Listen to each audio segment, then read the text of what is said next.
चलिए, हमारे साथ अभी सुनील कुमार जी हैं, यहाँ के प्रबल दावेदार थे।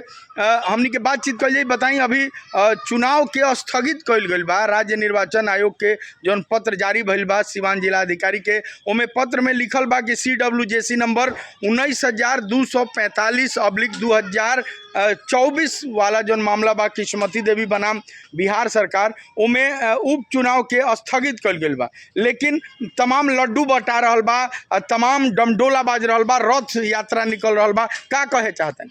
सबसे पहले तो हम मैरवा नगर पंचायत के 1 से लेकर 13 के जनता, हमार मालिक, हमार देवतुल जनता जनार्दन के गोड़ छुके गोड़ लागे, प्रणाम करें, नमस्कार करें। खुशी बा कि हमनी के जीत के मुकाम पर जाके या चुनाव आयोग के सुप्रीम कोर्ट के हाई कोर्ट के चलते हमनी के माने अभी बैठल बानी जा घरे ना। तो एबरा बैठे के समय ना रहला, एबरा फील्ड में रहे के समय रहला। 30 तारीख के हमनी के जश्न मनैती जा जीत के। लेकिन ये दुर्भाग्य बा हाई कोर्ट के, जौन हाई कोर्ट बिका की ना गइला के वजह से चुनाव, लेकिन अप्रैल में ओकर चुनाव के सुनलस, हमनी के कहानी सुनलस कि ये चीज़ पर वो अपना सब कुछ सुन के स्थगित कर दिलस, रख दिलस कि हम बाद में एकर डिसीजन सुनाएं। मकसद का बा कि 2 दिन पहले भाई डिसीजन सुना दिलस। कुछ तो कुछ में गोलमाल जरूर बा।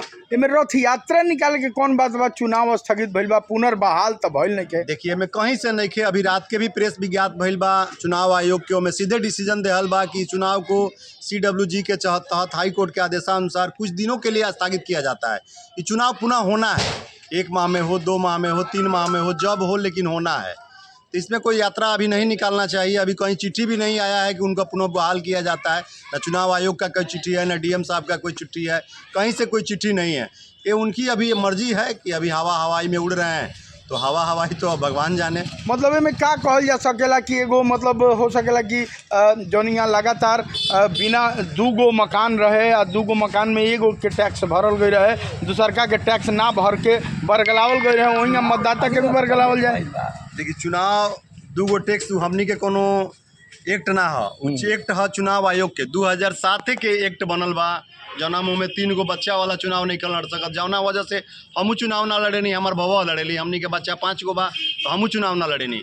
घर रहल एक्ट के होल्डिंग टैक्स के बाद, तो चुनाव हमनी के एक्ट में सीधे दर्शावल बा कि बिना सब मकान, जितना भी आपके मकान हो, 1 गो, 2 गो, 5 गो, 10 गो, सगरी के टोटल एक जमा करके ही वित्तीय वर्ष से लेकर अगले वर्ष तक जमा करके ही चुनाव लड़ल जा सकता है। इनमें कोनो चुनाव आयोग दोषिया नहीं के उनका हटावला में एक्ट के अनुसार ही उनके हटावल गइल बा।